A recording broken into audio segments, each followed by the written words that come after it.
Hello competitors, आप सब कैसे हैं? आई होप आप लोग सब ठीक होंगे। तो हमारा इंतज़ार का घड़ी अब समाप्त हुआ। आज जो मैंने आपसे वादा किया था कि कल एनसीईआरटी क्लास जो 6 टू 12th जो है ज्योग्राफी का बैच मैं हिंदी एंड इंग्लिश मीडियम में लेके आऊँगा। तो आज से हमारा स्टार्ट होगा पहली क्लास। तो आपका स्वागत है हमारे channel variety of exam patterns with strategy academy में, और हमारा टेलीग्राम चैनल है बैप्स एकेडमी 24। तो हम लोग देखेंगे इसमें क्या होगा। इसमें एक पहले मैं आपको बता देता हूँ कि चैप्टर शुरुआत करने से पहले क्लास शुरुआत करने में इसमें हम लोग करेंगे टॉपिक वाइज चलेंगे, ठीक है? ये नहीं आप समझिए कि हम लाइन बाय लाइन आपको पढ़ाते चलूँगा, मतलब बुक से वैसा नहीं है। आपको जहाँ-जहाँ ये आपका मिलेगा, आपका काम का रहेगा, वहाँ मैं बता दूँगा कि हाँ, ये इस क्लास का ज्योग्राफी में से है, इस क्लास के ज्योग्राफी में जैसे 6 में आया है, 7 से मैं ये बता रहा हूँ आपका। तो ऐसे चलूँगा, और इससे क्या होगा ना, आपको टॉपिक समझने की जो एक है बहुत अच्छे से तरीका समझ आएगा। क्योंकि 6th क्लास में जो डायरेक्ट जो उठाया है ना एनसीईआरटी, वो अलग तरीके से उठाया है।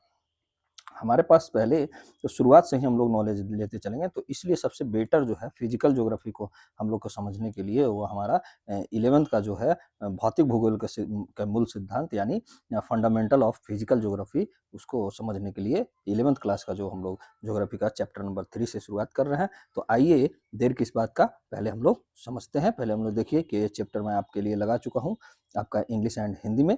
तो यहाँ क्या बोल रहा है कि आपका पृथ्वी की आंतरिक संरचना यानी interior of the earth. Okay, तो चैप्टर नंबर 3 है हमारा। आप लोग हो सके तो आप सामने निकाल सकते हैं, नहीं तो आपको ये निकालने की आपका बुक निकालने की कोई आवश्यकता नहीं है। आप पहले समझिए, समझने पे ज़्यादा फोकस कीजिएगा। ओके, तो हम लोग चलते हैं, आपको समझाते हैं, ठीक है? समझाते हुए ही आपको हम चलेंगे। इसमें ज़्यादा आपको समझना है, ना कि आपको बुक पे ध्यान देना है, ओके? और मैं आपको एक ओवरऑल आपका पॉइंट बाय पॉइंट आपको बता दूँगा कि क्या-क्या लिखना है। आपको लिख के मैं दिखा दूँगा, ओके? तो आज स्टार्ट करते हैं आज का हमारा क्लास, ठीक है? तो क्या है पहला देखते हैं। क्या हम लोग ये अपना सरफेस देखते हैं, ठीक है? ये हमारा पृथ्वी है, पृथ्वी का ज़मीन है, ठीक है? जो हमारा धरातल है। तो धरातल पर क्या दिखाई देता है? धरातल पर क्या दिखाई देता है? मान लिया जाए कि आपको पहाड़ दिखा दिया, माउंटेन दिखाई दिया, प्लेट्यू दिखाई दिया, यानी पठार दिखाई दिया।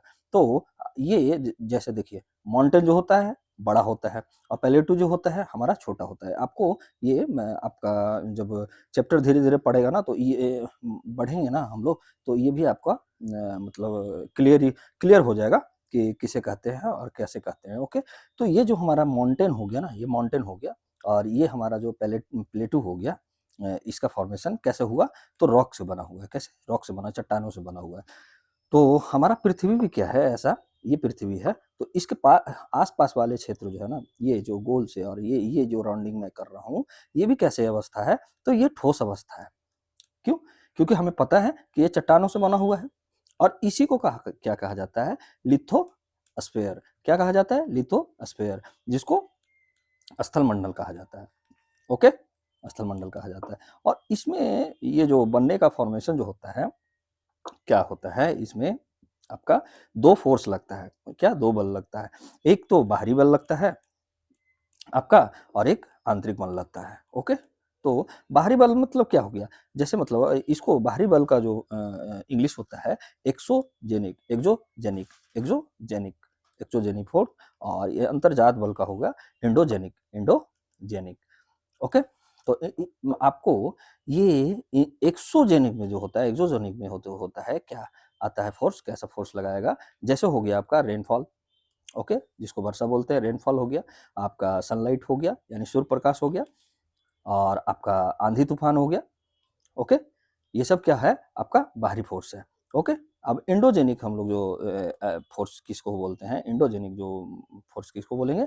तो ये हमारा जैसे हो गया आपका लावा हो गया, ज्वालामुखी हो गया आपका, ये सब भी जो फोर्स लगाता है ना, इसको क्या बोला जाएगा? Endogenic force. ओके, तो अब पहले हम लोग ये जो जानकारी हम लोग जो लेते हैं, देखिए हमारा ये क्या है कि यहाँ पे बता रहा है कि भूगर्भ की जानकारी का साधन क्या है, ठीक है? तो यहाँ जो ये लाइन बाय लाइन नहीं पढ़ूँगा कि ऐसा नहीं है कि आपको मैं बताऊँगा कि पृथ्वी का त्रिज्या लगभग ये है, पृथ्वी का आंतरिक परिस्थितियों के कारण संभव नहीं है, ऐसे-वैसे कुछ नहीं है। मैं आपको अलग तरीके से पढ़ाऊँगा और फिर मैं आपको बताऊँगा कि हाँ, ये आपको पढ़ने में ज़्यादा आसानी होगी और ओवरऑल आपका नॉलेज भी इसमें बढ़ेगा और आप आसानी से आप पढ़ सकते हैं। इसकी जो भाषा है ना बहुत ही जटिल है। और मैं कोशिश कर रहा हूँ कि आपकी ये जटिल भाषा को सरलीकरण मतलब सरल करने के लिए यानी सिंप्लीफिकेशन करने के लिए।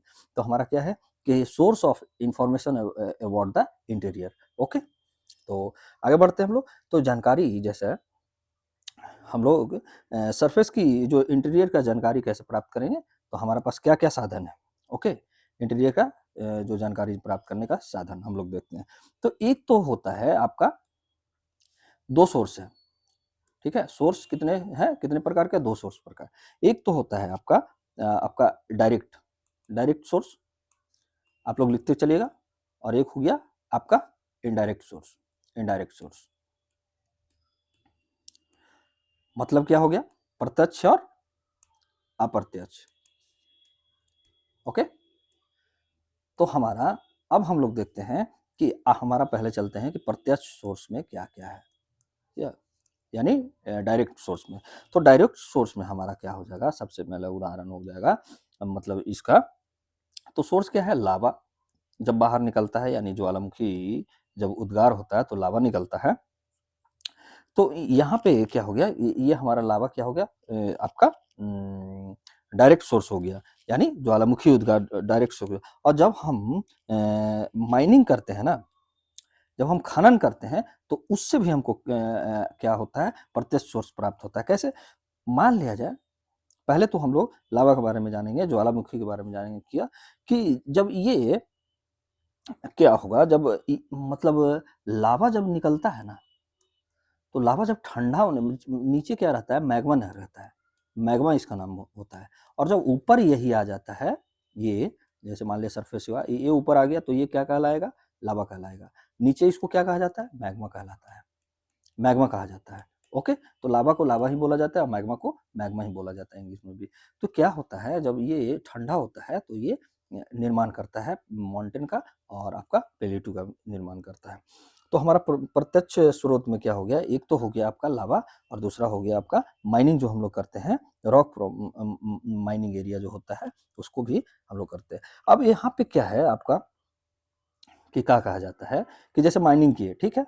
आप लोग को अगर समझ में नहीं आया तो फिर से मैं जैसे माइनिंग किए, तो माइनिंग करने के दौरान क्या होता है ना कि 3 से 4 किलोमीटर अंदर जाइएगा ना, इसके मतलब इतना ही तक आप माइनिंग कर पाइएगा, नहीं तो इसके बाद क्या होता है कि तापमान जो होता है हमारा सबसे अधिक बढ़ जाता है, तापमान बढ़ जाता है। उसके बाद जो होता है 3 से 4 किलोमीटर के अंदर तक जाने के बाद मतलब उसके बाद हम लोग नहीं जा पाते हैं। तो इससे पता चलता है, क्या पड़ता है कि हमारा नीचे जो है क्या है? अधिक तापमान है। कैसा है? अधिक तापमान है। तो ये हमारा क्या हो गया? प्रत्यक्ष स्रोत हो गया। क्या आप हमको वो अनुभव हो रहा है, माने वो दिख रहा है, ठीक है? तो इसको क्या बोलेंगे? डायरेक्ट सोर्स बोलेंगे। किसको? तापमान जो अधिक हो गया उसको, ठीक है? अब यहाँ पे क्या हो गया? रॉक माइनिंग जब कर रहे हैं और ज्वालामुखी तो हम हमारे पास है ही, जो पहाड़ जिसका निर्माण हुआ है, तो ये हमारा क्या हो गया? प्रत्यक्ष सोर्स हो गया।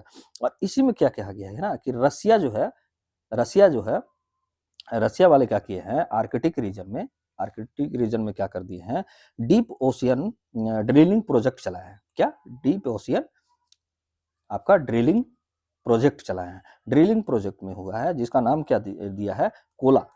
ठीक है? कोला सुपर डीप बोरवेल कर रहा है। कोला में सुपर डीप बोरवेल कर रहा है, मतलब खुदाई कर रहा है। और वो क्या हुआ कि जब आर्कटिक रीजन में भी 12 किलोमीटर के बाद मतलब जाना संभव नहीं है। इसीलिए कहा गया है कि हमारा अंदर क्या है कि तापमान अधिक है। ओके, अब यहाँ पे देखते हैं हमारा कहाँ पे ये हमारा मतलब बताया गया है आपका क्या बताया गया कि अब यहाँ पे हम लोग आते हैं तो हमारा पृथ्वी से क्या प्रत्यक्ष स्रोत में क्या है कि दक्षिण अफ्रीका के सोने खान 3 से 4 किलोमीटर गहरे से अधिक नहीं जा पाते हैं। इससे अधिक गहराई में जा पाना असंभव है, क्योंकि इतनी गहराई में तापमान बहुत अधिक हो जाता है, जो हम आपको पीछे बढ़ाएं। खनन के अतिरिक्त वैज्ञानिक विभिन्न परियोजनाओं के अंतर्गत पृथ्वी की आंतरिक स्थिति के जानने के लिए प्रपट्टी में गहराई तक छानबीन कर रहे हैं। ओके, अब यही आपको यहाँ पे है जो इंग्लिश में बताया गया था, the most easily available solid earth जो मटेरियल है is surface rock, the rock और the rock we get from mining area. Gold mines in South Africa as deep as 3 to 4 kilometer. Going beyond this depth is not possible. It is a very hot at this depth. मतलब क्या है, अंदर जाने पे गहराई पर और भी मतलब ये क्या बढ़ जाता है।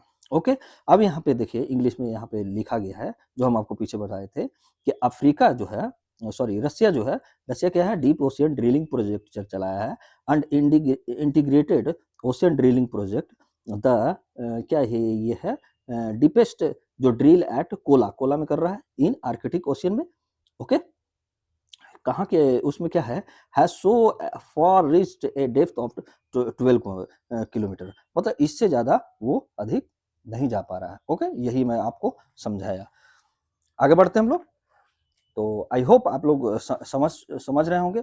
अब हमारा चलते हैं इनडायरेक्ट सोर्स। तो हमारा क्या है, तो यहाँ पे आप नोट्स बना के आप पॉइंट बना के लिख लीजिएगा। पहला क्या है कि हमारा जो धरातल धरातल है यानी सरफेस है, सरफेस का जो निर्माण मतलब का स्रोत कैसे, मतलब जो निर्माण हुआ है उसका हम लोग मतलब स्रोत क्या है, तो एक तो डायरेक्ट है, ठीक है।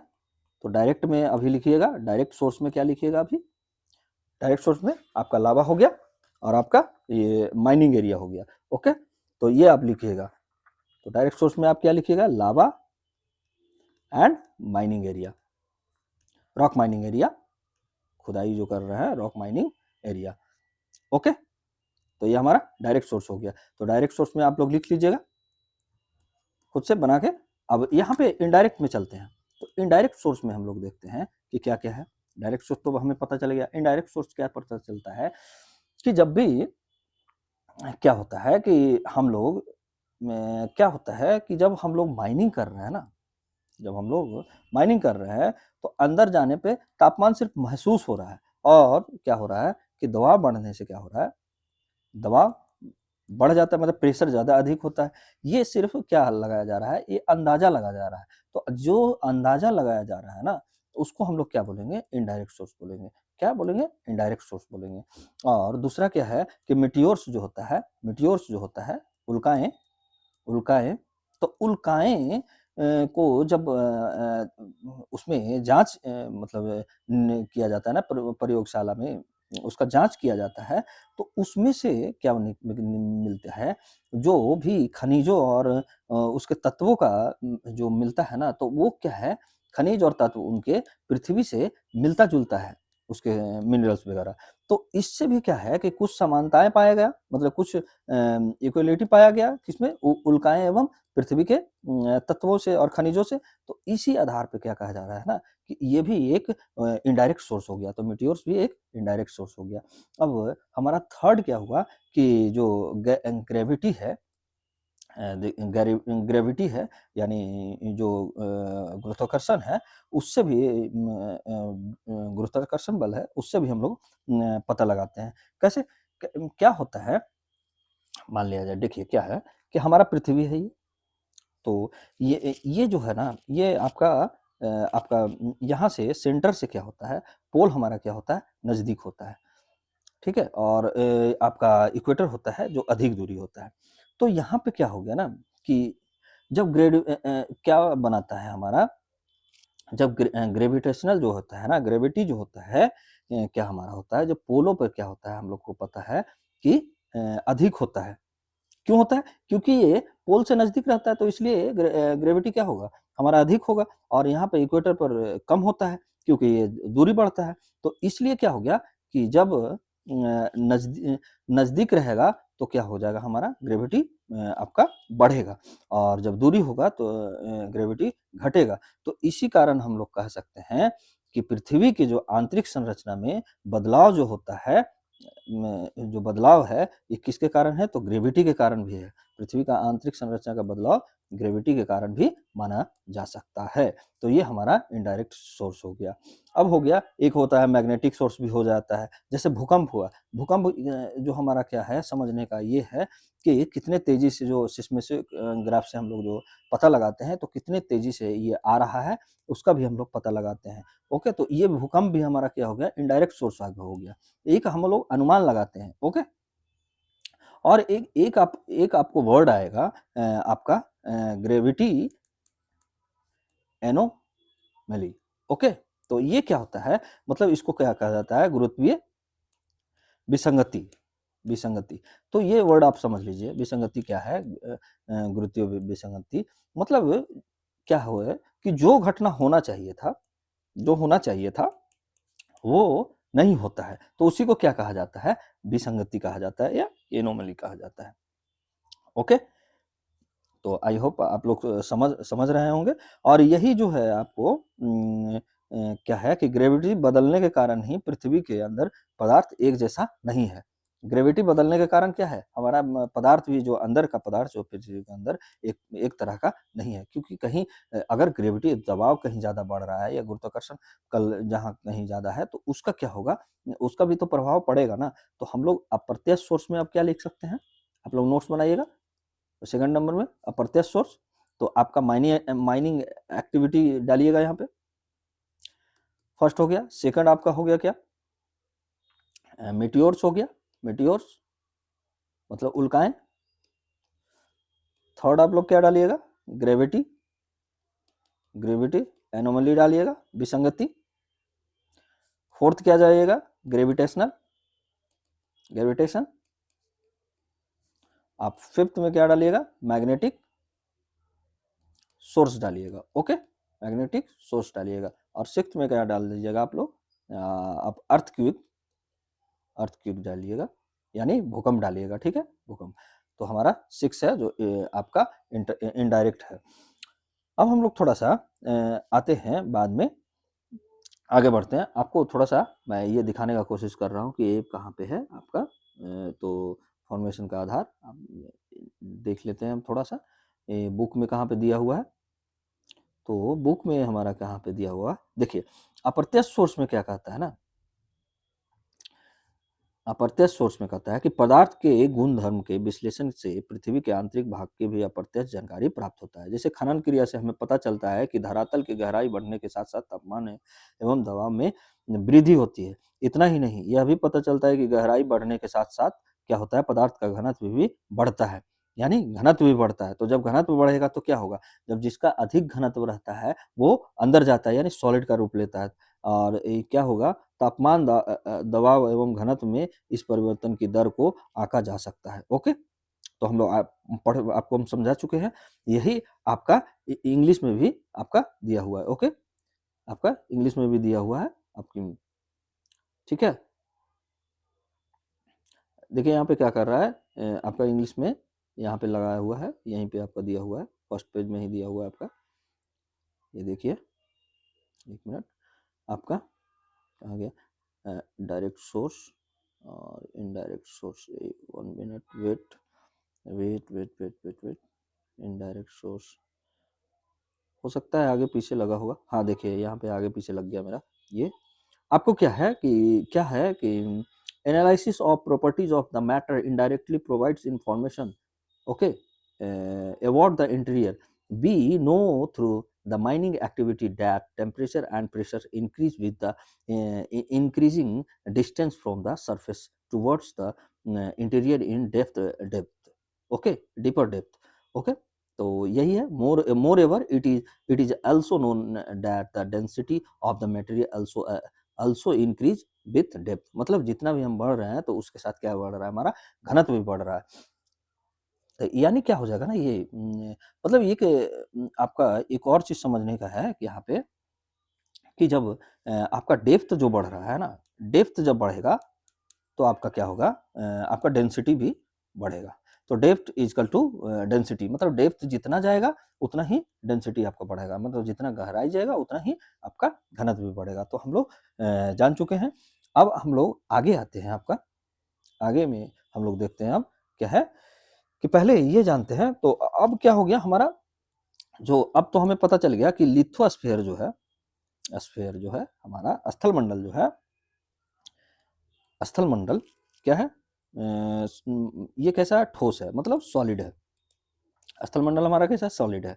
और इसमें क्यों क्या है ना कि स्थल मंडल में जो कि क्या है कि आपका एक बड़ा भाग जो है, लार्ज जो लैंड मास है ना, वो क्या है, कॉन्टिनेंटल है, यानी महाद्वीप है। और वाटर बॉडीज जो इस पर बसा हुआ है, ये क्या कहा जाता है, एक ओशियन बेसिन है, जहाँ मतलब महासागर रहते हैं। ठीक है, तो बड़े स्थल भाग है, एक मतलब लार्ज लैंड मास को, महाद्वीप को कहा जाता है। तो हम लोग पहले ये चीज समझते हैं कि स्ट्रक्चर ऑफ अर्थ। ओके, तो अब पृथ्वी की संरचना समझते हैं। आंतरिक संरचना मतलब वही आपको आगे बढ़ाते हैं। तो हमारा क्या है, जैसे मान लिया जाए कि ये आपका, देखिए ये आपका, ठीक है, ये आपका सरफेस है। मान लिया जाए ये सरफेस हो गया। तो इसको सरफेस कहाँ पे है, क्रस्ट पे है। तो ठीक है, इससे इसमें क्या है आपका, इसी पे क्या है, पहाड़ है, पठार है, आपका पेड़ पौधा है, जीव जंतु है। और ये जो है निचली भाग जो है, ये आपका ओशियन है। ठीक है, तो इसकी मोटाई ज्यादा होगी और इसकी मोटाई कम होगी। ठीक है, अब थोड़ा सा पहले हम लोग ये जानते हैं कि जो हमारा ओवरऑल जो है ना फॉर्मेशन, हमारा जो अर्थ का, ये हम लोग समझते हैं तीन पार्ट में बांटा गया है। ऊपरी भाग को क्या कहा जाता है, क्रस्ट कहा जाता है। ओके, जिसको भू प्रॉपर्टी कहा जाता है। सेकंड वाले को क्या कहा जाता है, मेंटल कहा जाता है। ओके, तो मेंटल ही कहा जाता है इसको। और इसको कोर कहा जाता है, कोर कहा जाता है। ओके, तो ये यहाँ से यहाँ तक की दूरी जो है ना इसकी, वो 34 किलोमीटर है। और यहाँ से यहाँ तक की दूरी, जो मेंटल की जो दूरी है, वो आपका 2900 किलोमीटर तक है। कहाँ तक है, 2900 किलोमीटर है। और कोर्स मेंटल से जो कोर की सबसे लास्ट दूरी जो है हमारा कितना है, 63,700, सॉरी 63,171 किलोमीटर। Okay, 63-71 kilometre. तो ये आप देख लीजिए। आपको आगे बढ़ते हैं। अब इसको आप समझिएगा। ठीक है, ये हम बनाते हैं अपना, जो ये है हो गया हमारा आपका वाटर बॉडी, और ये हमारा हो गया लैंड मास। ओके, तो क्या होता है, क्रस्ट का जो होता है ना, जो बाहरी क्रस्ट जो होता है ना, आउटर मतलब जो मोस्ट सॉलिड पार्ट होता है, जो बाहरी क्रस्ट होता है, वो कम से कम 30 किलोमीटर तक जो होता है, बहुत ही सॉलिड पार्ट रहता है। उसके बाद क्या आता है, थोड़ा सा पतला होता है, मतलब मेल्ट होने लगता है। तो ओशियन क्रस्ट जो होता है हमारा, यहाँ पे ये दर्शाया गया है आपको बनाकर, कि हमारा जो ओशियन क्रस्ट कैसा हो गया, ये ओशियन हो गया हमारा। तो ओशियन जो हो गया, पतली हो गई, मतलब थिनर, जिसको थिनर हो गया, मतलब थिकनेस में कम हो गया। और इसका थिकनेस क्या हो गया, मतलब कॉन्टिनेंटल का, मतलब स्थल का, वो आपका ज्यादा हो गया। तो ज्यादा हो गया, ये हो गया आपका 30 किलोमीटर या 34 किलोमीटर तक, और ये हो गया आपका 5 किलोमीटर तक। ओके, तो यहाँ पे एक हम बोल सकते हैं कि कॉन्टिनेंटल क्रस्ट जो है greater than ocean crust. Okay, यहाँ पे एक पॉइंट आप लिख लीजिएगा कि continental crust greater than ocean crust, यानी कॉन्टिनेंटल जो महाद्वीपीय भूपट्टी है, वो महासागरीय भूपट्टी से अधिक मतलब बड़ा बड़ा होता है, यानी मोटा होता है। ओके, यहाँ पे मोटा और पतला वाली बात होगी है। ठीक है, मोटी और पतली, मतलब थिकर एंड थिनर वाली बात होगी है। तो ये क्या होता है, मतलब और क्या ही इसमें देखेंगे, जैसे मान लिया जाए कि यहाँ पे देखिए, ये जो होता है ना कि यहाँ पे पर्वत है। ठीक है, यहाँ पे पर्वत है। ठीक है, पर्वत जो श्रृंखलाएं बनाया हुआ है, तो ये तो और भी ज्यादा गहराई तक जाएगा ना। ठीक है, तो इसकी मोटाई तो और भी बढ़ेगी। तो यानी ऐसा कहा जाता है ना कि पर्वतीय श्रृंखलाएं जो होगा, उसका जो नीचे का मोटाई जो होगा और अधिक होगा, और अधिक होना चाहिए, है कि नहीं। मतलब ये क्या है, मान लीजिए कि यहाँ पे ये पेड़ पौधा है, तो इसकी मोटाई तो और ऊपर तक जाएगी ना। ये पर्वत श्रृंखलाएं आएंगे तो इसकी मोटाई और अधिक होगी। तो हम लोग एक पॉइंट, जैसे आप पॉइंट बाय पॉइंट लिखेंगे, 1 मिनट, आपको मैं पॉइंट बाय पॉइंट लिखा देता हूँ, तो आप नोट कीजिएगा, ठीक है। तो यहाँ पे क्या होता है कि क्रस्ट का जो होता है ना, क्रस्ट का जो बाहरी जो 30 किलोमीटर तक जो होता है, ये आपका सॉलिड फॉर्म में होता है। क्या? सॉलिड फॉर्म में होता है। ओके, तो ये सॉलिड फॉर्म लिख लीजिएगा क्रस्ट का। और ओशियन का जो क्रस्ट होता है वो मतलब ये मोटा ज़्यादा हो गया, मतलब 30 किलोमीटर तक मोटाई मोटाई है किसका? क्रस्ट का। सेकंड में क्या हो गया? जो ओशियन का जो हमारा हो गया, ये आपको 5 किलोमीटर तक होती है, मतलब ऐसा संभावना है, ये नहीं कि मतलब एग्जैक्ट है, कहीं कहीं पे ज़्यादा भी हो सकती है। तो ये पतली है, मतलब ये थिनर है। ओके, तो यहाँ पे एक आप ऐसे बना के लिख लीजिएगा, 1 मिनट, कि continental crust greater than ocean crust. Okay, ये हमारा फर्स्ट, सेकंड, आपका थर्ड, और ये हमारा फोर्थ में क्या लिखा जाएगा कि आपका पर्वतीय माउंटेन जो रेंज होता है ना, ये आपका पर्वतीय आपका श्रृंखलाएं जो होता है, उनके नीचे की मोटाई जो और अधिक होती है, मोटा होता है, मतलब लगभग कितना होगा? 70 किलोमीटर तक, मतलब ये आपका मोटाई हो सकता है। पांचवा में एक और चीज लिख लीजिएगा कि मतलब ओशियन का जो रॉक होगा ना, ओशियन रॉक आपका ज्यादा हैवी होगा। ओशियन रॉक कैसा होगा? आपका ज्यादा हैवी होगा। तो ये भी आप नोट करके लिख लीजिएगा, ओशियन रॉक ज्यादा हैवी। तो अभी तक हम लोग क्या पढ़े हैं, देखते हैं एक बार। सबसे पहले हम लोग क्या पढ़े थे कि आपका धरातल का निर्माण,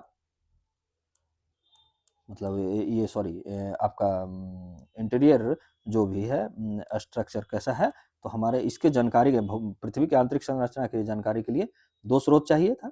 पहला में डायरेक्ट था और सेकंड आपका इनडायरेक्ट। ओके, डायरेक्ट में हम लोग देख लिए थे कि कैसे हम लोग माइनिंग करने पर क्या क्या मिलता है हमें उसके आधार पर।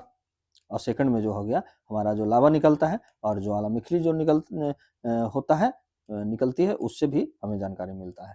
अब आपका इनडायरेक्ट सोर्स में हम लोग क्या जाने कि माइनिंग एक्टिविटी करने पर क्या होता है, तापमान में वृद्धि होता है, दबाव में वृद्धि होता है, और आपका घनत्व से भी ये पता चलता है। ठीक है, तो ये अनुमान लगाया जाता है। तो फर्स्ट ये हो गया।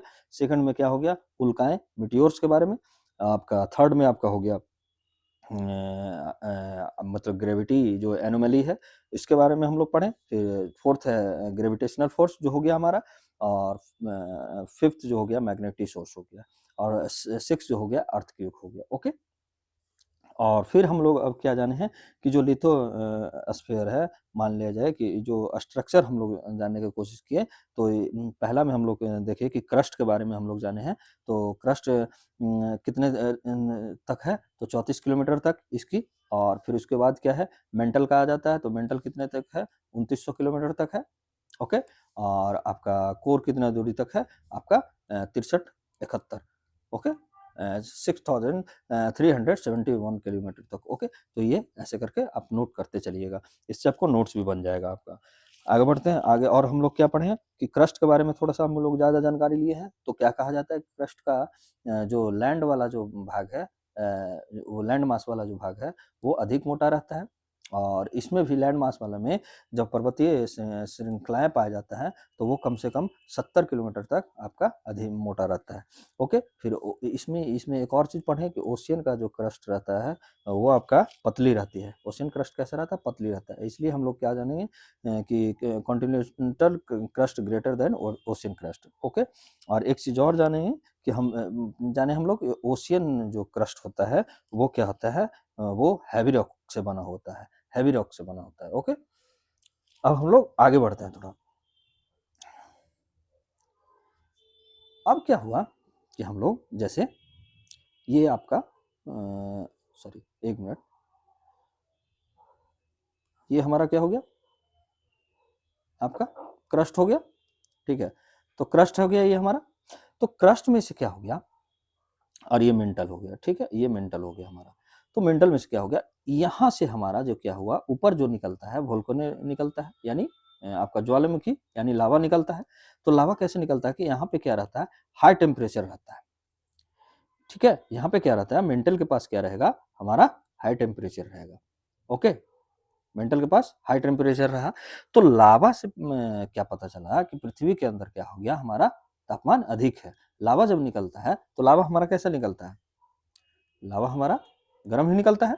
तो इससे पता क्या चल गया कि हमारे पृथ्वी के अंदर जो है ना तापमान क्या क्या है, अधिक।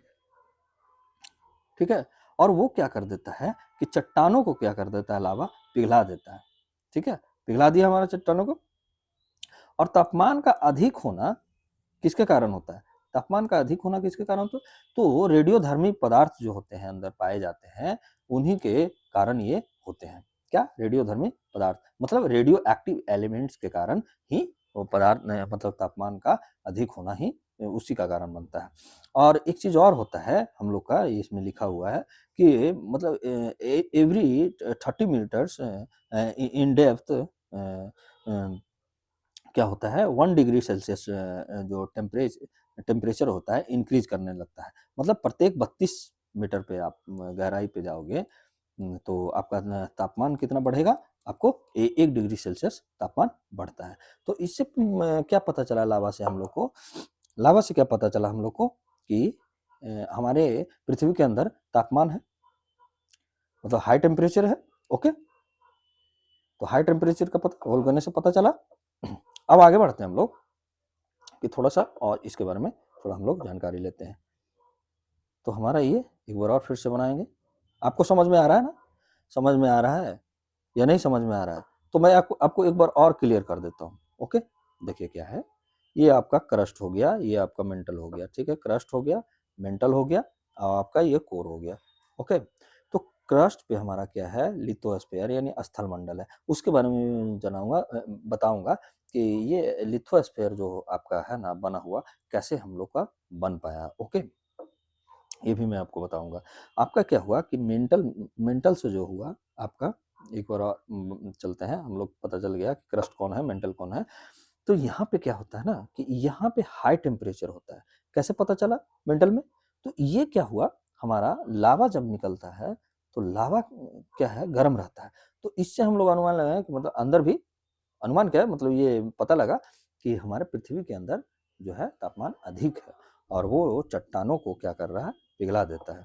और क्या पता चला कि तापमान अधिक होने का जो कारण जो हम लोग पता किए, जो रेडियोधर्मी पदार्थ जो पाए जाते हैं, उन्हीं के कारण क्या है कि हमारा तापमान अधिक है। ओके, और प्रत्येक 32 किलोमीटर पे जाने पे हमारा 1 डिग्री सेल्सियस तापमान बढ़ता है। तो फिर से हम लोग और नोट्स बना के हम लोग लिख लेते हैं कि लावा से क्या पता चला, टेम्परेचर का अधिक होना। ओके, सेकंड पॉइंट लिखिए कि तापमान, टेम्परेचर, तापमान जो है क्यों बढ़ता है, क्यों है, तो ये रेडियो एक्टिव एलिमेंट्स के कारण। ठीक है, हिंदी वाले लिख लीजिएगा रेडियोधर्मी पदार्थों के कारण। ओके, और थर्ड पॉइंट आप लोग लिखिएगा कि प्रत्येक जो है 32 किलोमीटर जाने पे की गहराई में, ठीक है, डेप्थ में जाने पे increasing 1 degree Celsius temperature. Okay, 1 degree तापमान की, सेल्सियस तापमान की बढ़ोतरी होती है। इतना नोट करते चलिएगा, आपको आने वाले एग्जाम में भी काम देगा। ओके, अब हम लोग चलते हैं यहाँ पे आगे, हम लोग बढ़ाते हैं क्लास को, तो हम लोग थोड़ा सा और समझते हैं। जैसे बात है ना यहाँ पे कि आपका ये ऐसा तो मेंटल हो गया यहाँ पे, ये क्रस्ट मेंटल और क्रस्ट मेंटल कोर। ओके, तो यहाँ पे 34 किलो, ये हमारा 34 किलोमीटर है, ये हमारा 29 किलोमीटर है, 2900 किलोमीटर है, और ये हमारा 63-71 किलोमीटर है। ओके, बार बार मैं रिपीट इसलिए कर रहा हूँ कि इसी में आपको याद हो जाना चाहिए, ताकि ये बेसिक होता है। ओके, तो यहाँ पे क्या होता है ना, बीच में है, बीच में कहीं पे हम लोग ये ले लेते हैं कि 400 किलोमीटर या 700 किलोमीटर, इसको लिख लीजिएगा 400 या 700 किलोमीटर पर। यहाँ पे क्या होगा ना, यहाँ पे मैं एक बना रहा हूँ, तो ये क्या फॉर्म होगा, ये फॉर्म जो होगा आपका, यहाँ पे क्या होगा, ये तो प्रेशर डालेगा यहाँ तक। ठीक है, ये ऊपर वाला प्रेशर डालेगा किस पे, मेंटल पे। तो यहाँ ये जो पार्ट हम लोग बनाया ना, जो आपको आपको ये पार्ट जो बनाए हम लोग, ये इतना पार्ट जो बनाए हैं, ये हम लोग क्या है कि ये जो सॉलिड पार्ट ही होगा, क्योंकि क्रस्ट से लगा हुआ है, तो ये सॉलिड पार्ट होगा, क्रस्ट से लगा हुआ है। ये लगभग 100 किलोमीटर हम लोग मानते हैं, 100 किलोमीटर तक हमारा क्रस्ट मतलब सॉलिड है, ठीक है। ये क्रस्ट कैसा है, सॉलिड ही है, क्योंकि हम लोग शुरू में पढ़े धरातल हमारा कैसा सॉलिड से बना हुआ है, तो ये भी हमारा क्या है, सॉलिड से बना हुआ है। अब ये 400 किलोमीटर जो बाद का जो है, तो दबाव जब बढ़ाएगा ये सॉलिड पे, तो क्या होगा, दबाव बढ़ने के कारण क्या हो जाएगा ना, दबाव बढ़ेगा, और ये हमारा इधर से दबाव बढ़ने के कारण क्या होगा, अधिक तापमान जब रहेगा तो यहाँ पे क्या होगा, हमारा ये जो होगा सेमी सॉलिड हो जाएगा। ये क्या हो जाएगा, सेमी सॉलिड बिग पड़ेगा। तो इसको इसको जो बोलते हैं ना 100 किलोमीटर से, आपको फिर से मैं ड्रॉ करके बताता हूँ आपको, यहाँ पे दबाव बढ़ रहा है, ओके। तो ये हम लोग मान लेते हैं आपका ये जो पार्ट है इतना दूर तक, ये भी सॉलिड है, पूरा सॉलिड है, ओके। ये 100 किलोमीटर तक है, 100 किलोमीटर तक है। अब 100 किलोमीटर के बाद हम लोग 400 किलोमीटर में देख रहे हैं, ठीक है। ये 400 किलोमीटर हम मान लेते हैं, या 700 किलोमीटर मान लेते हैं, ओके। तो ये क्या हुआ, यहाँ पे दबाव डाल रहा है, तो दबाव डालने के लिए इसको हम लोग क्या बोलते हैं, जो 100 किलोमीटर से जो 400 या 700 किलोमीटर से, तो इसको बोलते हैं स्थेनोस्फेयर, स्थेनोस्फेयर, ठीक है, जिसको बोलते हैं हिंदी में दुर्बलता, दुर्बलता मंडल। बिग कण हो, मतलब ये क्या हो जाता है, जब जब जब दबाव बनेगा तो इसमें क्या हो जाएगा, दबाव जब रहेगा तो इसका जो कण जो होगा, जो क्या हो जाएगा, टूट जाएगा। तो जब टूटेगा तो ये क्या होगा, इसकी जो पार्टिकल्स होंगे कमजोर हो जाएंगे, तो इसीलिए इसको क्या नाम दिया गया, स्टेनोस्फेयर दिया गया है, दुर्बलता मंडल। और ये कैसा रहता है, सेमी सॉलिड रहता है, कैसा रहता है, सेमी सॉलिड रहता है, ओके। और फिर जो ये अपर वाला भाग हुआ इसका, जो आपका, और यही जो ये जो है ना, ये पार्ट आपको मतलब बता रहा हूँ फिर से मैं आपको ड्रा करके, आपका जो ये क्रस्ट वाला है, और ये मेंटल का जो आपका 400 किलोमीटर जो आपका पार्ट है, और ये 100 किलोमीटर जो है, तो ये 100 किलोमीटर जो है ना, ये भी तो यहाँ तक क्या अब कहलाता है, अपर मेंटल कहलाता है, और आपका ये लोअर मेंटल मेंटल कहलाएगा, ठीक है, जो नीचे रहेगा, और बाकी ये जो रहेगा ये कोर है, ओके। एक मिनट आपको फिर से मैं बता देता हूँ। ये देखिए, आपका ये हो गया क्रस्ट, ठीक है। अब यहाँ तक आपका हो गया क्या, यूपी लिख देता हूँ, अपर मेंटल। ये क्या हो गया आपका, lower mental, upper mantle, lower mental, और ये हो गया कोर हो गया। तो हम लोग ये क्या जान रहे हैं, आपका मेंटल के बारे में जान रहे हैं। तो ये जो हमारा हिस्सा है ना, ये हम यहाँ ले लिए 100 किलोमीटर तक, 100 किलोमीटर तक ले लिए, जो हमारा सॉलिड है, कैसा है, सॉलिड है, ओके। अब ये जो है सेमी सॉलिड है, कैसा है, सेमी सॉलिड है, ओके, सेमी सॉलिड है, समझे, सेमी सॉलिड हो गया। क्यों, क्योंकि ये दुर्बलता मंडल है, क्यों, इसके जो कण है जो क्या है आपका मतलब वीक है, कमजोर है, ओके।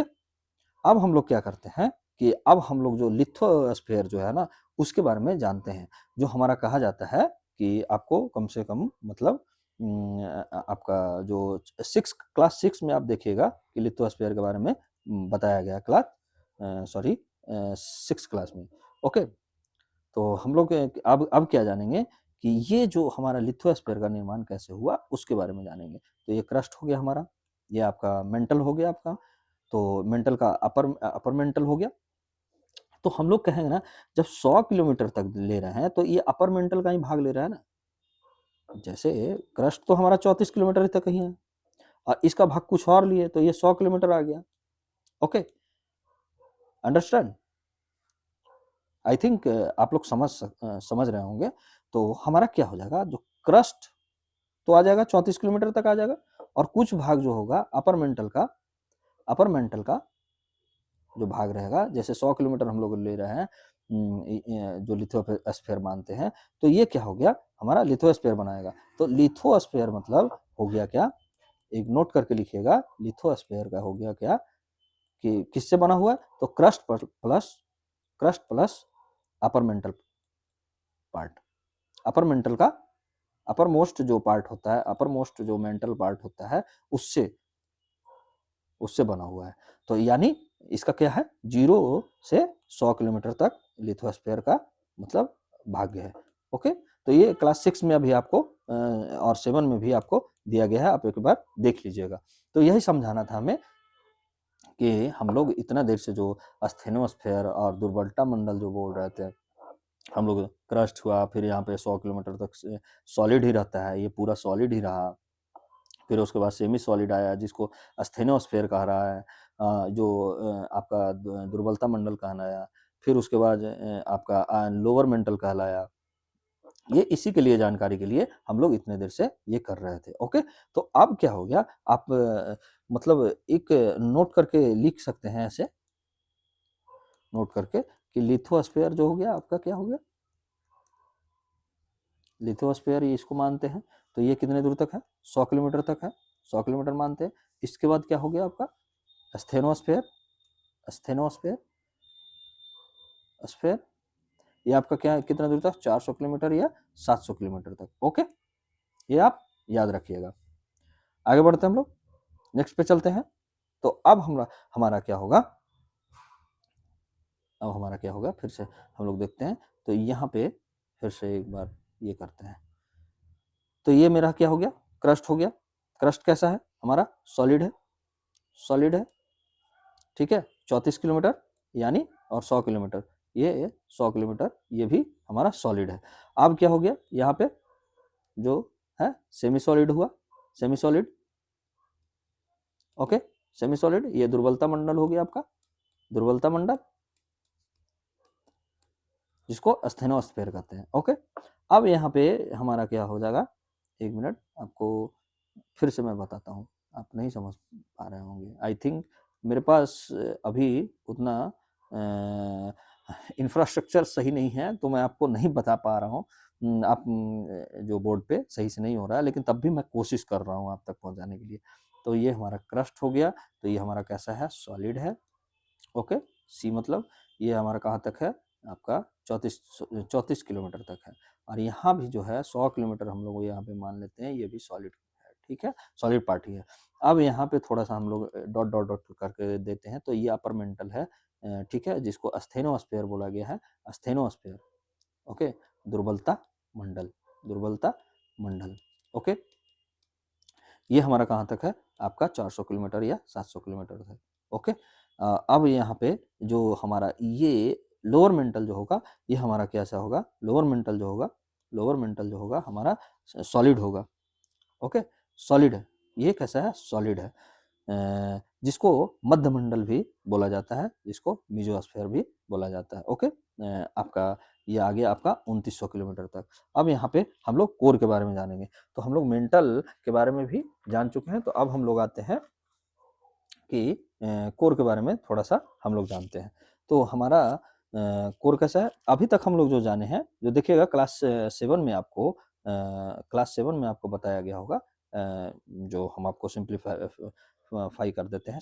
सेवन्थ में, क्लास 7 का एनसीईआरटी में देखिएगा कि आपको क्रस्ट, ये ठीक है, ये आपका ओशियन पार्ट हो गया, ये आपका धरातलीय हो गया। आपका ये जो कैसा है, जो कोशियल कॉन्टिनेंटल क्रस्ट हो गया, और ये ओशियन क्रस्ट हो गया। तो ये कैसा है, सियाल है, यहाँ पे वर्ड दिया होगा, और यहाँ पे दिया होगा सीमा।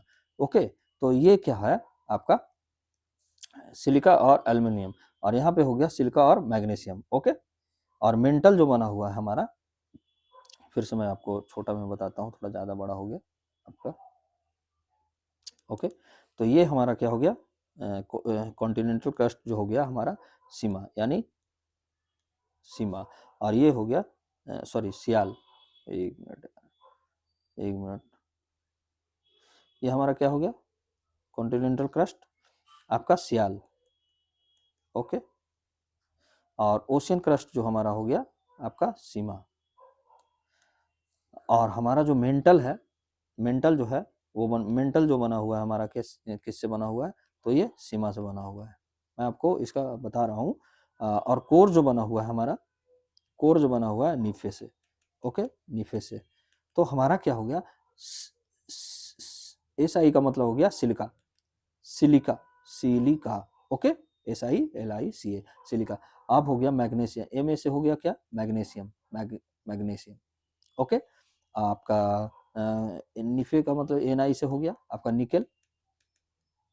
और Fe क्या हो गया आपका फेरस, जो जिसको लोहा बोलते हैं, तो निकल हो गया। ओके, तो हम लोग सिंपल जानेंगे कि आपका कॉन्टिनेंटल क्रस्ट सियाल से बना होता है, जिसको सियाल होता है मतलब, और ओशियन क्रस्ट जो होता है सीमा से बना हुआ, मेंटल सीमा से बना होता है, और कोर नीफे से बना होता है। तो हमारे पास एक और पॉइंट क्या आया जो हम लोग पीछे अभी तक लिख लिए थे कि आपका पीछे से हम लोग चलते हैं तो क्रस्ट कैसा हुआ, क्रस्ट में भी दो गो आ गया, एक कॉन्टिनेंटल क्रस्ट और एक होता है ओशियन क्रस्ट। तो ये कैसा होता है, ये हो गया आपका सियाल और ये हो गया सीमा, नोट कर लीजिएगा। अब फिर आपका मेंटल कैसा हो गया, मेंटल मेंटल हो गया सीमा। ओके, मतलब सिलिका और मैग्नीशियम। आपका कोर क्या हो गया, आपका निफे। ओके, निकेल और फेरस। ओके, और एक चीज और जान लीजिएगा आपको मेंटल के बारे में, मेंटल डैश देके ऐसे लिख लीजिएगा, आपको मेंटल का जो अपर मेंटल जो होता है सेमी सॉलिड होता है, सेमी सॉलिड हो गया आपका, और लोअर मेंटल जो हो गया आपका सॉलिड हो गया। ओके, तो इतना आप लिखिएगा। आगे देखते हैं हम लोग, आगे क्या है कि थोड़ा आज का क्लास में हम लोग कम से कम आप कोर तक हम लोग जान जाए, फिर हम लोग नेक्स्ट क्लास में देखेंगे। ओके, बाकी इसका तो हमारा क्या हो गया, ये क्रस्ट हो गया आपका, ये हो गया मेंटल। तो यहाँ पे 34 किलोमीटर तक है क्रस्ट हमारा, और आपका मेंटल जो हो गया आपका 2900 किलोमीटर तक। आप इसके बारे में भी जान गए हैं, इसके बारे में भी जानिए। अब कोर के बारे में जानते हैं। तो कोर जो हमारा है इसमें भी है दो पार्ट है, एक होता है आउटर कोर और एक हो गया inner core. Okay, inner core. तो आउटर कोर जो हमारा है वो लिक्विड है, ये लिक्विड फॉर्म में है, और जो इनर कोर जो है सॉलिड फॉर्म में है। और इसी को जो बोला जाता है आउटर और जो इनर कोर को जो बोला जाता है उसको क्या बोला जाता है, बैरियस्फेयर। ये आप नोट करके लिख लीजिएगा, बैरियस्फेयर, BARYSHSPHER, बैरियस्फेयर। ओके, तो आप नोट करते चलिएगा। आगे हम लोग देखते हैं कि मतलब ऐसा क्यों है, ये हम लोग जान गए कि ये हमारा क्या है, जो इनर कोर जो है हमारा सॉलिड है। अब एक चीज और जानते हैं यहाँ पे थोड़ा सा, कि सबसे ज्यादा दबाव लगने के कारण क्या हो जाता है ना, इनर कोर मतलब सॉलिड में क्यों है, जैसे सबसे तो नीचे है तो तापमान ज्यादा होगा ना, तो वो तो और ज्यादा पिघलेगा। तो इसका मतलब ये है कि यहाँ पे सबसे ज्यादा दबाव लग रहा है, तो जब दबाव ज्यादा लगेगा तो इसी कारण जो होता है ना ये सॉलिड का पार्ट ले लेता है। और क्या होता है, तापमान जो होता है ऊपर के अकॉर्डिंग यहाँ पे कम होता है, ऊपर के अकॉर्डिंग तापमान यहाँ पे कम होता है, ऊपर ज्यादा होता है। ये मत समझिए कि तापमान कम गया मतलब बाहर जो हम लोग अभी फील कर रहे हैं उससे उससे नहीं, जो आपका आपका आउटर कोर जो होता है ना उससे यहाँ पे इनर कोर में कम तापमान होता है। ओके, और यहाँ पे क्या होता है कि पिघला हुआ पदार्थ जब तापमान के कारण क्या होता है, मतलब जब टेम्परेचर जो बढ़ता है उसके क्या होता है कि एक संवहनीय प्रक्रिया होता है, उसी के कारण होता है कि आउटर कोर जो होता है लिक्विड अवस्था में होता है। अब क्या हुआ कि जब मान लिया जाए कि पदार्थ जब पिघल के आ रहा है तो तापमान क्या होगा यहाँ पे, तापमान के कारण होगा क्या, जो कन्वेंशनल जो प्रोसेस होगा उसी रीजन के वजह से आउटर कोर का जो है जो मतलब कैसा हो जाएगा, लिक्विड अवस्था में हो जाएगा। ओके, तो यहाँ पे आप लिख लीजिएगा कि लिक्विड मतलब आपका आउटर कोर का होने का कारण क्या है, तो यहाँ पे दे दीजिएगा, पहले ऐसे लिखिएगा कोर। ठीक है, कोर आपका, तो कोर कहाँ तक है 2900 किलोमीटर से आपका 6371, ये आप लिखते चलिएगा। ओके, तो जो आउटर कोर है, आउटर कोर, ठीक है, बाय कोड लिखिएगा हिंदी वाले, इतना तो आप लोग समझ ही सकते हैं। तो आउटर कोर जो हो गया आपका आपका लिक्विड अवस्था में है, कैसे लिक्विड अवस्था में, कारण क्या डाल दीजिएगा यहाँ पे जो मतलब ऊपर से जो पिघला पदार्थ जो पिघला हुआ पदार्थ आ रहा है, ठीक है, तो तापमान के कारण, टेम्परेचर के कारण क्या हो रहा है, जब पिघल जाता है तो उसमें क्या होता है, एक कन्वेंशनल जो प्रोसेस होता है यानी संवहनीय प्रक्रिया होता है, उसी कारण आउटर कोर ये आपका लिक्विड हो जाता है। और इनर कोर में जो होता है, इनर कोर ऐसे करके लिख लीजिएगा, इनर कोर आपका सॉलिड फॉर्म में होता है। क्यों? क्योंकि यहाँ पे दबाव सबसे ज़्यादा लगता है और तापमान आउटर कोर की अपेक्षा जो टेम्परेचर होता है कम होता है। ये किसकी अपेक्षा? आपका आउटर कोर की अपेक्षा। और एक चीज़ और आप देखिएगा कि इनर प्लस आउटर को क्या बोला जा रहा है? बायोस्फीयर बोला जा रहा है। किसको? बायोस्फीयर बोल रहा हूँ, एक मिनट, बैरियोस्फीयर। तो बैरियोस्फीयर किसको बोलते हैं? बैरियोस्फीयर आपका आउटर प्लस इनर को, इनर कोर को।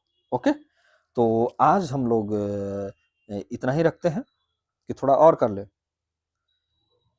कुछ ज़्यादा नहीं है। आप लोग बस एक चीज़ और मैं आपको समझा देता हूँ। आज जब शुरुआत है तो थोड़ा अच्छा से ही आपको मैं करके इस क्लास को एंड करूँ। ओके, आई होप आप लोग बहुत अच्छे से समझ रहे होंगे। तो प्लीज़ आप हमारे चैनल से और भी लोगों को जुड़वाइए variety of exam patterns with strategy channel पे, और ताकि उनको भी हेल्पफुल हो जो 2026 से 27 का यूपीएससी करने का कोशिश जो करना चाहते हैं, तथा यूपीपीसीएस हो गया, आपका जेपीएससी हो गया, Bihar service public service commission हो गया, एडीओ वगैरह जो अभी है, इसमें भी आपको काम देगा। ऐसा नहीं है कि मतलब आगे डेट तो नहीं काम देगा, आगे भी आपको काम दे सकता है। टीचर वाले जो है, बीपीएससी टीचर वाले हैं, और टीआरई जो 04 अभी आने वाला, उसका भी उसमें बहुत सारे। एक चीज़ और आता है यहाँ पे हमारा, एक होता है डिसकंटिन्यूटी, डिसकंटिन्यूटी। ओके, तो इसको जो हिंदी में बोला जाता है असंबद्धता, असंबद्धता, असंबद्धता। ओके, तो इसको कहते हैं क्यों है, मतलब इसको डिसकंटिन्यूटी कहते हैं, तो इसको मतलब यही होगा ना कि जो मान लिया जाए कि सस्टेन नहीं चल रहा है, यानी सतत नहीं चलती है, उसे ही क्या बोलते हैं? सतत नहीं चलेगी, चलती है, उसे क्या बोलेंगे? उसे ही बोलेंगे असंबद्धता, असंबद्धता कहते हैं, यानी डिसकंटिन्यूटी कहते हैं। तो यहाँ पे एक चीज आप ऐसे करके पहले देखिए, यहाँ पे क्या है, हम लोग जो बनाए थे, तो ये आपका हो गया क्रस्ट, हो गया, ये आपका मेंटल हो गया। ओके, क्रस्ट, मेंटल, आपका कोर। ओ, तो यहाँ पे हम लोग dot dot dot dot dot dot dot जो कर रहे हैं, ये आउटर क्रस्ट हो गया, और ये हो गया आपका लोअर क्रस्ट हो गया, एलसी लिख देता हूँ। ओके, आप यहाँ पे डॉट डॉट डॉट डॉट, ये अपर मेंटल हो गया, यूएम लिख देते हूँ, और यहाँ पे लोअर मेंटल एलएम लिख देता हूँ। ओके, और यहाँ पे भी डॉट डॉट डॉट डॉट, तो आउटर कोर लिख देता हूँ, ओसी लिख देता हूँ, और आईसी लिख देता हूँ, इनर कोर। तो यहाँ यहाँ, ओके, यहाँ यहाँ यहाँ और यहाँ। ओके, तो ये आप ऐसे लिख लीजिएगा, CMRGL, ठीक है, L। तो यही खेला है, और कुछ नहीं है इसमें, बस इसका, बस क्या है इसका मतलब, तो सी से हो गया कोनार्ड, कोनार्ड डिसकंटिन्यूटी कहते हैं, कोनार्ड असंबद्धता कहते हैं। और एम से हो गया आपका मोहो, मोहो असंबद्धता कहते हैं, जो हम लोग हिंदी में भी ऐसे ही लिखते चलिएगा, कोनार्ड और मोहो। आर से हम लोग क्या बोलेंगे यहाँ पे? रेपिटी बोलेंगे, रेपिटी, रेपिटी। ओके, जी से हम लोग क्या बोलेंगे? Gutenberg, Gutenberg, Gutenberg. और एल से हम लोग बोलेंगे लेहमन, एल से यहाँ पे लिख देता हूँ लेहमन, लेहमन। तो आप लोग ये नोट कर लीजिएगा। ओके, ये आप नोट कीजिएगा। तो एक मतलब नोट्स बना के लिख लीजिएगा कि आप जो आउटर कोर और लोअर कोर के बीच में कौन सा आता है। जैसे देखिए यहाँ पे आउटर कोर और लोअर कोर के बीच में हमारा कौन सा आ गया, ओ सॉरी, आउटर क्रस्ट और लोअर क्रस्ट के बीच में कौन सा आ गया? आपका कोनार्ड आ गया। कौन? कोनार्ड। कोनार्ड डिसकंटिन्यूटी आपका आपका lower mental, sorry, lower crust और आपका अपर मेंटल के बीच कौन सा आ गया? तो मोहो आ गया। क्या आ गया? मोहो।